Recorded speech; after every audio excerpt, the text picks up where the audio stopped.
Moving on to Arsenal and their most successful ever manager after 200 games, Mikel Arteta. Arteta has now won 116 games from his first 200, the best by any other Arsenal manager in league history. Arsenal are now top of the Premier League with 30 points, scoring 27 goals and maintaining the league's best defensive record, conceding just 10 times and keeping 6 clean sheets. The Gunners have now won 9 games and lost just the one away at Newcastle earlier on in the season. But one question I want to ask you is, have Arsenal improved from last season?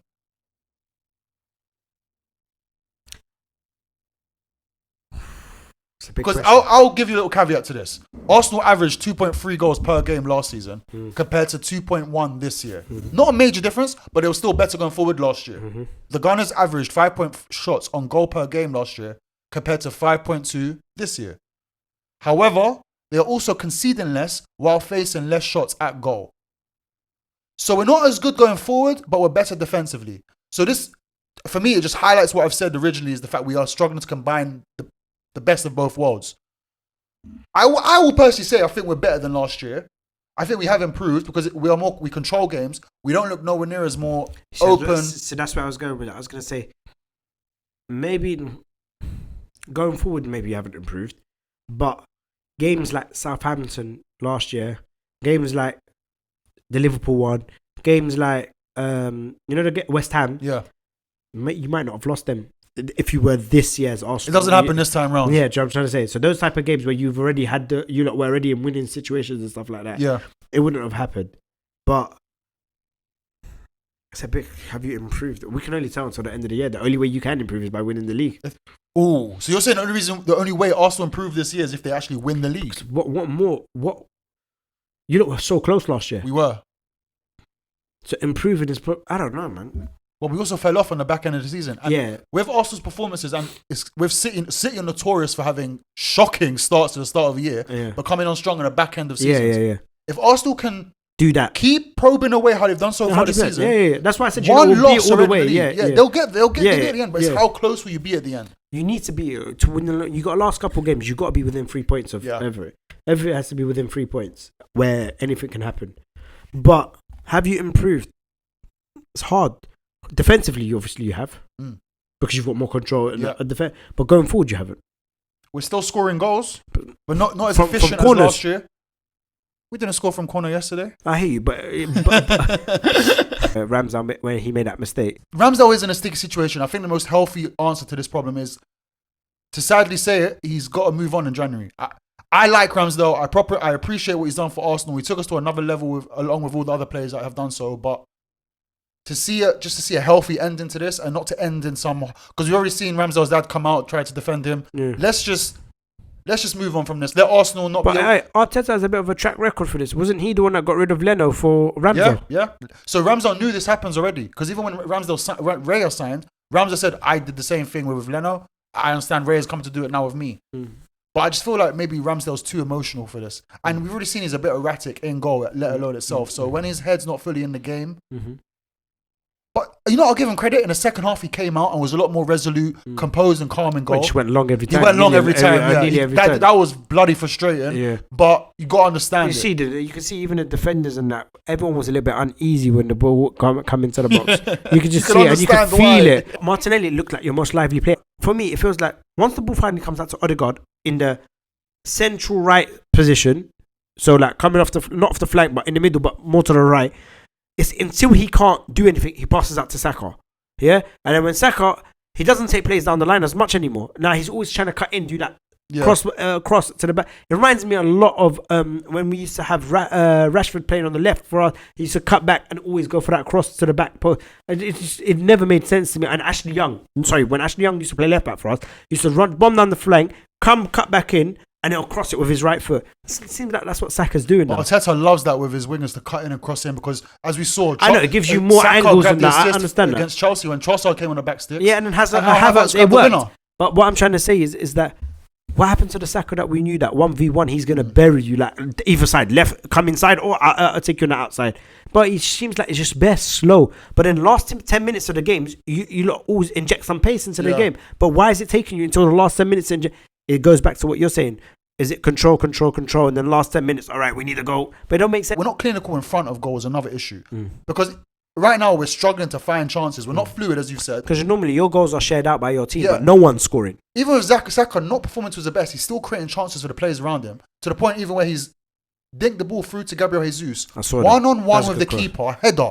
All you have to do in that position... All you have to do in that position is header not at the keeper. It goes into the goal. No, but to be fair, he headed it straight at the keeper. He headed it high, bro. If he heads that down, it's a goal. Goes in, yeah. He headed it straight into the keeper's palms. Like, it was ridiculous. Yeah. And then it was followed up by Trossard's disallowed goal. Yeah. I wasn't angry at Trossard. I was angry at Gabriel for missing the opening chance. And it comes back to a point of Guardiola on Amazon a few years ago. There was a clip when he's talking to Arteta, when Arteta was still at City, and he was speaking about how Raheem Sterling missed a goal-wide chance against Southampton. And he said, I told Raheem, I took him off for that. I hope Arteta went to Gabriel, because he got taken off, I think later into the second half. I hope he told Gabriel, I took you off because you missed that chance. Gabriel came out earlier this week when he was playing for Brazil and said, my weak point is not scoring goals. I know it sounds funny as a striker, but my weak point is not scoring goals. Yeah. It's going to come to a point where it's going to come back to bite us, because if we have gone for this more total control football approach of the game... You need a killer. We need a killer. You said this last week. We need a killer. And without that, we're going to struggle. And I said this is why I believe Liverpool will be have more of a higher chance to win the league. They've been there, done it before, and they have killers up top. And Darwin Núñez is better than all of our strikers. You lot remember I said to you, I feel like you lot need a number 9 more than a number 8. That's why, bro. I agree. But also, I know the figure that Brentford are putting on Tony is mad. But Tony gets that Jesus chance. Tony scores that. Yeah, I agree. Yeah, with his head, especially with his head. Most likely he'll score anyway. Yeah. So need. I'm not saying go get Tony, but a striker is needed ASAP for you lot, right? And it has to be a clinical striker. Even if it means we go break the bank, get Osman, go get someone. You don't need to get a striker. Trossard, for me, it's becoming annoying now, because whenever he comes off the bench, he looks electric. He's like the most dangerous Arsenal player. Yeah. From starting games, not good enough. For some reason, he just can't emulate his substitution appearances. He needs to just come on in the 60th minute to have an impact. Yeah. Starting for Arsenal, because he still is a very technical, gifted player. Great on both feet. We're nowhere near as expansive or explosive as we were last year. Yeah, bro, I'm not gonna lie to you. And creative. There's not many. Odegaard is nowhere near the levels he was shadow last of year. Himself, yeah, complete shadow of himself. And another reason why we're not being as fluid is the fact that we haven't got Thomas Partey. That's a massive gap in the middle of the pitch. People seem to have forgotten he was our starting centre mid last season. I don't think, even if he comes, I don't think he starts. I want to see him and Rice in the middle of the park. To play like a double pivot and then one. And Rice can even play as the 8 and Thomas Partey is the 6. Or they can interchange. They have the football IQ to do so. Rice has proven he can play across the whole of the midfield. And on top of that, Timber still being out, that has haunted us, because we need control in the middle. As I said, we're struggling to find the balance of that technical fluidity as well as the sternness in defence, because we are more resolute, we are more stronger in defence. Teams will always find, okay, do you know what? Arsenal play like this, we'll defend like this, and then it's on Arsenal. It's on the onus is on Arsenal to find a way through what the team's thrown up to stop them. Yeah, and it looks like he hasn't found that answer just yet. Yeah, so when it's a deep like low block and they've got 10 men behind the ball, bro, it's any team's gonna struggle to open up. They play a low block. They double team our wingers. It's almost impossible to get through teams at the moment. But now you got to find a way. Now you've got to say, do you know what? What do we do then? What is it? Do we throw in Nketiah and Jesus, put them in the box, just start crossing the ball? What do we do? Do we play with a false 9, bring him in, try to drag one of the centre backs out, and then put runners in beyond them to go? He's got to work. He's got to find something to open up that low block. Do you understand? Yeah. And that's where it's hard, man. Because if you've got wingers that love space in behind, but there is no space in behind, they've got to do now something different. Where's your bit of magic to get past the player? Currently, that magic was Odegaard and in the middle of the park, and as we said, he's a shadow of himself. It's for me, in and out of side of injuries as well. He hasn't had a fluid, consistent run of games where he's played well. Right. He's our captain. Yeah, well, Declan Rice, he's been immense. He commented on his picture, like first game back, whatever, 52. So I was gonna say, comment on Instagram. On Insta. Why not? Shout us. Odegaard put up a picture. 52 seconds later, Declan Rice has already commented on the picture and liked it. So, bruv, do you not have a fucking life, bro? He loves the captain. Go have a shower or something, bruv. You just finished a 90-minute game. I hope that in a turn of the year, with the players coming back into the squad and maybe a few additional signings, we can start to see that mix of the free-flowing football as well as the stern defence. Because right now, as I said to you in the past, Arsenal never looked better in defence in the past 15 to 20 years. No. Definitely under the Wenger era. It goes back to the George Graham era of where that chant originally started, 1-0 to the Arsenal. We're starting to see them days back again now. I don't mind. I'll take a win however it comes. But to take us to the next level, for us to maintain this fight, because I know Liverpool are going to get better, City are definitely going to get better. We need to start finding more goals in the side. Saliba, Gabriel, they've done a great job. I'm not going to lie, they complement each other a lot. Yeah, you look good. Declan Rice protecting them, look good. But you said about Timber coming in. I don't think Timber is your answer, but I know what he'll do for the team. Yeah, like I understand it. Like he'll come in and give you a little bit more control. He's a piece to the puzzle. Yeah, 100%. But your issue is now beyond the 2 8s, or the whatever you want to call it, 8 and a 10 or 2 8s.